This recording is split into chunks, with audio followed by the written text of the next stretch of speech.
Welcome to Naren academy. ವಿದ್ಯಾರ್ಥಿಗಳೇ, ತಮಗೆಲ್ಲ ಗೊತ್ತಿರೋ ಹಾಗೆ ವಿವಿಧ ಸ್ಪರ್ಧಾತ್ಮಕ ಪರೀಕ್ಷೆ, ಅದು ಕೇಂದ್ರದಿರ್ಬೋದು, ರಾಜ್ಯದಿರ್ಬೋದು, ಕೇಂದ್ರ ಸರ್ಕಾರದ ಪರೀಕ್ಷೆ ಇರ್ಬೋದು ಅಥವಾ ರಾಜ್ಯ ಸರ್ಕಾರದ ಪರೀಕ್ಷೆ ಇರ್ಬೋದು. ಇಲ್ಲಿ ಕೊಟ್ಟಿದ್ದೇನೆ ಪಟ್ಟಿಯಲ್ಲಿ. ಈ ಎಲ್ಲಾ ಸ್ಪರ್ಧಾತ್ಮಕ ಪರೀಕ್ಷೆಗೆ ನಮ್ಮ Naren academy recorded video series ಒಂದು ಕೋರ್ಸ್ ಇದೆ, ಫೌಂಡೇಶನ್ ಕೋರ್ಸ್ ಅಂತೇಳಿ. ಫೌಂಡೇಶನ್ ಕೋರ್ಸ್, ಈ ಕೋರ್ಸ್ ಅನ್ನ ನೀವು ಗೂಗಲ್ ಪ್ಲೇಸ್ಟೋರಿಗೆ ಹೋದ್ರೆ ನಮ್ಮ ಆ್ಯಪ್ ಡೌನ್ಲೋಡ್ ಮಾಡಿಕೊಂಡು ಸಂಪೂರ್ಣವಾಗಿ ಕಲಿಬಹುದು. ಆದರೆ ಯಾರಿಗೆಲ್ಲ ಯೂಟ್ಯೂಬ್ ನೋಡಲಿಕ್ಕೆ ಸಾಧ್ಯತೆ ಇದೆ ಅವ್ರು ನೋಡಿಕೊಂಡು ಇದರಲ್ಲೂ ಕೂಡ ಕಲಿಬಹುದು. ಆ ನೆಲೆಯಲ್ಲಿ ನಾವು ಇವತ್ತು ಒಂದು ಪಾಠ ಮಾಡ್ತಾ ಇದ್ದೇನೆ. ಇಲ್ಲಿ ಹೆಸರು ಕೊಟ್ಟಿದ್ದೇನೆ, ಯಾವುದು? ಇಂಟರ್ನ್ಯಾಷನಲ್ ಆರ್ಗನೈಸೇಷನ್, ಅಂತರ್ ಸರ್ಕಾರಿ ಸಂಸ್ಥೆಗಳು ಅಂತೇಳಿ ಏನು ಹೆಡ್ಲೈನ್ ಕೊಟ್ಟಿದ್ದೇನೆ. ಇದ್ರ ಬಗ್ಗೆ ತುಂಬಾ ಪ್ರಶ್ನೆ ಬರ್ತದೆ. ಯಾಕೆ, ಯಾವುದೆಲ್ಲ ಪ್ರಶ್ನೆ ಬರ್ಬೋದು, ಹೇಗೆ ಅಂತ ನೋಡ್ತಾ ಹೋಗುವ. ನೋಡಿ, ವಿಶ್ವಸಂಸ್ಥೆ ಇದು ಯಾಕೆ ರಚನೆ ಆಯಿತು, ಏನು, ತುಂಬಾ ಕಥನ ಇದೆ.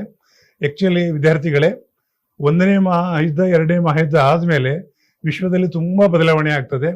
ಆಗ ಏನಾಗ್ತದೆ, ಮುಂದುವರಿದ ರಾಷ್ಟ್ರಗಳು ಸಾಕಷ್ಟು ನಷ್ಟಗಳನ್ನು ಅನುಭವಿಸಿದ್ರು. ಸಾಕಷ್ಟು ಮುಂದುವರಿದ ರಾಷ್ಟ್ರಗಳು ಅವರ ಚಿಂತನ ಭಾಗವಾಗಿ ನಾವು ಇನ್ನು ಮೇಲೆ ಹ್ಯುಮ್ಯಾನಿಟಿ, ಎಲ್ಲ ಜಗತ್ತಿನ ಮಾನವರು ಚಂದದಲ್ಲಿ ಬಾಳಬೇಕಾದ್ರೆ ಏನ್ ಮಾಡಬೇಕು, ಯಾರಿಗೆ ಏನು ಅಗತ್ಯ ಇದೆ, ಪರಸ್ಪರ ಸಹಕಾರದಿಂದ ಬಾಳುವಂತ ನಿರ್ಧಾರ ಕೈಕೊಂಡು ಅದರ ಒಂದು ಭಾಗವಾಗಿ ವಿಶ್ವಸಂಸ್ಥೆ ರಚನೆ ಆಗ್ತದೆ. ಅದರ ಬಗ್ಗೆ ತುಂಬಾ ಪ್ರಶ್ನೆ ಬರ್ತದೆ, ಅದು ತಿಳ್ಕೊಳ್ಬೇಕು. ಏನೆಲ್ಲ ಬರ್ಬೋದು ನಿಮಗೆ? ಸಾಧಾರಣ ಯಾವುದೇ ಸ್ಪರ್ಧಾತ್ಮಕ ಪರೀಕ್ಷೆಯಲ್ಲಿ ಬರುವಂತ ಪ್ರಬಂಧ ಏನಂದ್ರೆ, ವಿಶ್ವಸಂಸ್ಥೆ ಯಾವಾಗ ರಚನೆ ಆಯಿತು ಅಂತ ಪ್ರಶ್ನೆ ಬಂದ್ರೆ ಏನ್ ಹೇಳ್ತೀರಿ? ಸಿಂಪಲ್ ಆಗಿ ನೋಡಿ, 1945 ನೆನ್ಪಿಟ್ಕೊಳ್ಳಿ. ವಿಶ್ವಸಂಸ್ಥೆ ಯಾವಾಗ ರಚನೆ ಆಯಿತು ಅಂತ ಕೇಳಿದಾಗ ಸ್ಥಾಪನೆ ವರ್ಷ 45.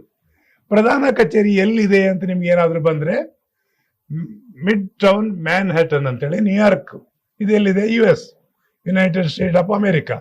ನೆನ್ಪಿಟ್ಕೊಳ್ಳಿ, ಇದು ಒಂದಾಯ್ತು. ಪ್ರಥಮ ಅಧ್ಯಕ್ಷರು ಯಾರಿದ್ರು ಅಂತ ಪ್ರಶ್ನೆ ಬಂದ್ರೆ ಇಲ್ಲಿ ಬರ್ತದೆ, ಯಾರು? ಪಾಲ್ ಹೆನ್ರಿ ಸ್ಪಾಕ್ ಅಂತೇಳಿ, ಇದೊಂದು ನೆನ್ಪಿಟ್ಕೊಳ್ಳಿ.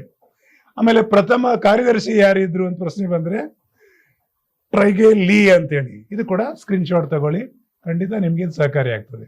ಸೊ ಏನು ಬರ್ಬೋದು ಪ್ರಶ್ನೆ? ವಿಶ್ವಸಂಸ್ಥೆ ಯಾವಾಗ ಸ್ಥಾಪನೆ ಆಯಿತು, ವರ್ಷ, ಪ್ರಥಮ ಅಧ್ಯಕ್ಷರು ಯಾರಿದ್ರು, ಆಮೇಲೆ ಕಾರ್ಯದರ್ಶಿ ಯಾರಿದ್ರು, ಅದರ ಪ್ರಧಾನ ಕಚೇರಿ, ಇಷ್ಟೇ.